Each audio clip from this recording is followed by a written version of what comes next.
warahmatullahi wabarakatuh. Perkenalkan, nama saya Sinta Bella Ulandia, A2019-2, kelompok 4 dengan NIM 191111110660. Di sini saya akan melakukan ujian USL pemisahan fisik muskuloskeletal. Nah, dalam pemisahan fisik muskuloskeletal ini ada beberapa hal yang harus kita lakukan. Yang mana pertama, kita lakukan anamnesa secara umum itu pada pasien yang mungkin mempunyai kelainan muskuloskeletal ataupun tidak mempunyai kelainan muskuloskeletal. Lalu yang kedua, kita lakukan pengkajian khusus pada pasien yang mempunyai kelainan ortopedik. Lalu yang ketiga, kita lakukan pengkajian berdasarkan regional muskuloskeletal. Lalu yang keempat, kita lakukan pengkajian itu berdasarkan rentang gerak atau disebut dengan RUM secara aktif maupun pasif. Nah, pertama-tama kita lakukan anamnesa terlebih dahulu. Nah, dalam anamnesa itu ada 3 hal yang harus kita ketahui dan yang biasa terjadi, yang mana pertama itu adanya keluhan nyeri.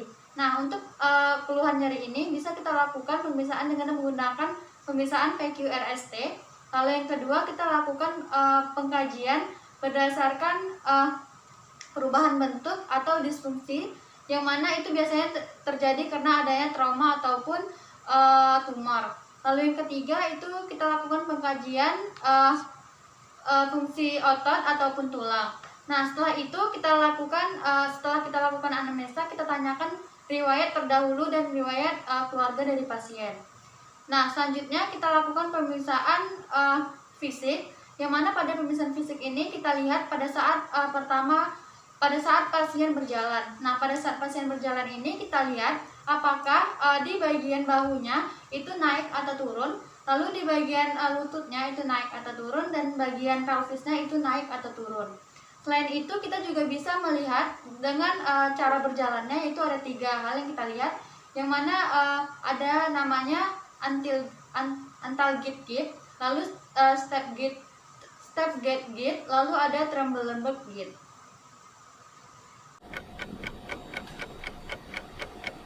Baik, selanjutnya saya akan melakukan pemeriksaan tunas otot. Nah, dalam pemeriksaan tunas otot ini kita pastikan bahwa kondisi pasien dalam keadaan rileks, itu bisa dalam keadaan duduk ataupun berbaring.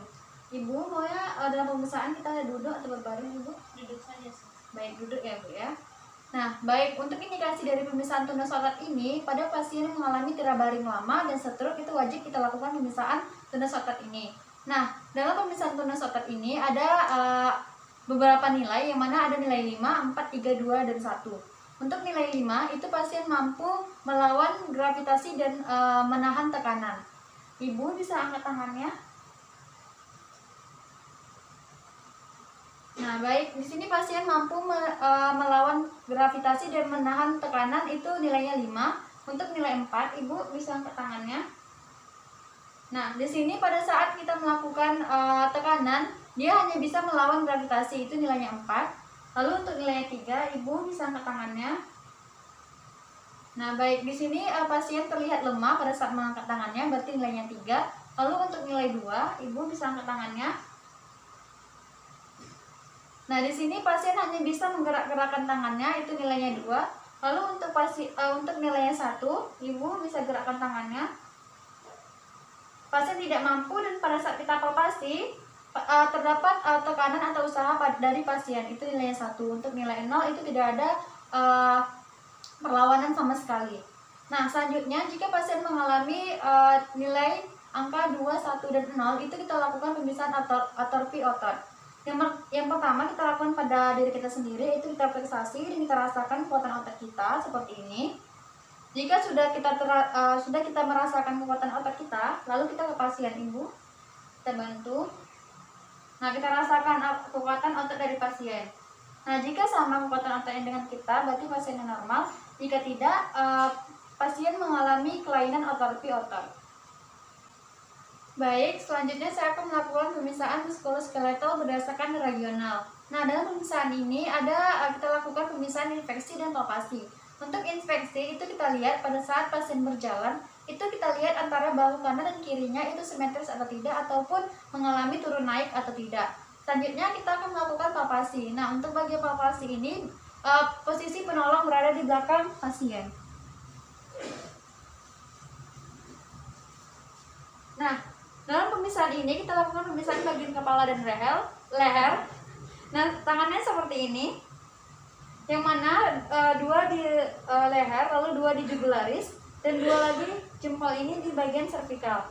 Nah, kita telusuri ke bawah servikal, apakah ada benjolan atau tidak. Lalu kita telusuri ke tiroid, apakah ada benjolan atau tidak. Lalu di bagian bahu, kita raba apakah ada benjolan tidak, ataupun nyeri atau tidak. Ibu, apakah ada nyeri? Lalu kita rasakan juga apakah ada suara klik patah tulang atau tidak. Lanjut, kita ke bawah. Nah, bagian jempol itu meraba, apakah ada benjolan atau tidak. Lalu kita naikkan ke samping, ke bawah. Nah, setelah itu pada pemeriksaan tangan ini sudah masuk ke pemeriksaan ekstremitas atas. Setelah itu leher itu kita lakukan pemeriksaan abduksi, rotasi dalam dan rotasi keluar. Baik, selanjutnya saya akan melakukan pemeriksaan di siku pasien. Nah, di sini kita lihat apakah ada benjolan atau tidak pada siku pasien.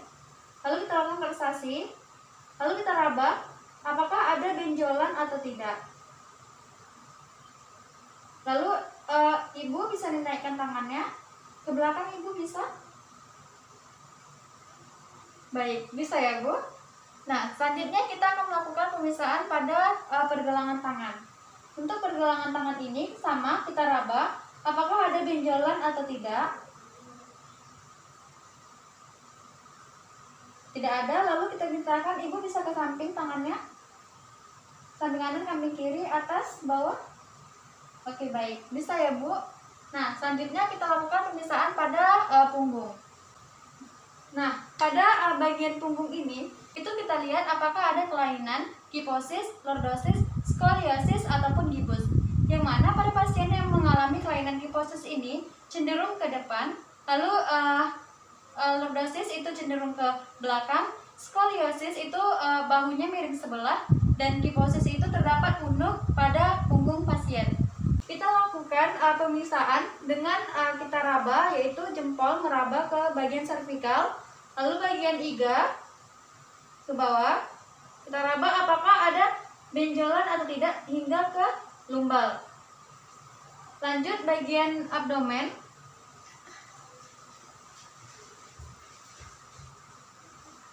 Di bagian depan, yaitu kita lakukan, kita raba. Lalu di bagian abdomennya, ibu bisa tarik nafas, hembuskan. Nah, di bagian abdomen ini kita lihat pada saat pasien tarik nafas dan hembuskan, itu kita lihat kekuatan otot dari pasien. Baik, selanjutnya saya akan melakukan pemeriksaan pengkajian dispalpansi, yang mana pengkajian ini yaitu kita lakukan pemeriksaan pada bagian malleosus sampai ke sias dan malleosus ke pusat, yang mana itu tujuannya untuk melihat apakah ada kesenjangan antara kaki kanan dan kiri, lalu apakah ada antara kaki kanan dan kiri itu simetris atau tidak.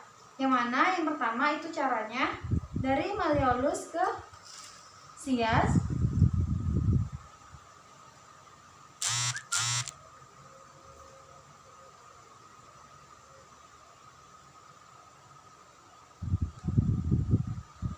Antara kanan dan kaki kiri.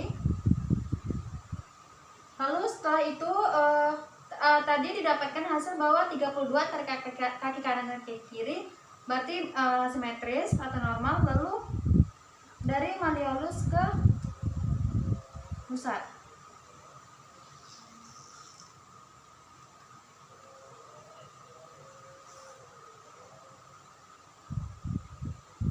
Kiri dan kanan hasilnya sama, yaitu 37. Itu adalah pemeriksaan dari dispalpansi.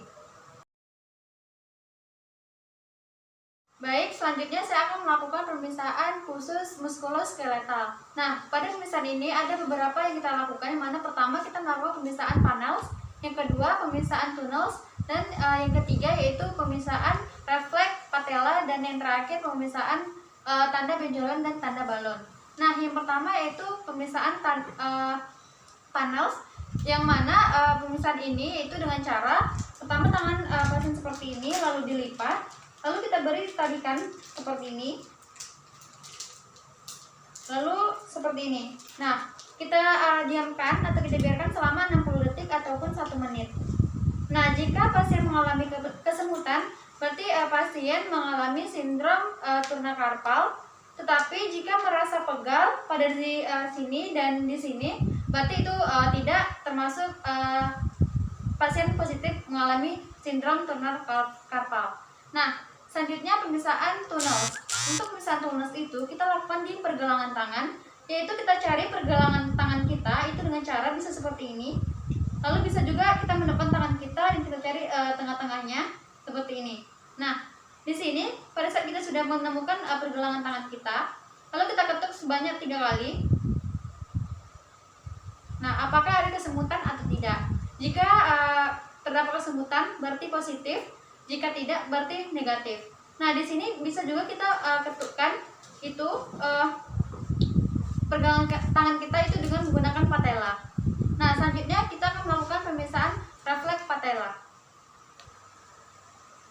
Baik, selanjutnya saya akan melakukan pemisahan refleks patella, yaitu dengan cara pertama posisi pasien duduk, lalu mengangkat kakinya sebelah ke atas, yaitu posisi kaki atas tidak menyentuh lantai, lalu kita tahan dengan tangan kita seperti ini.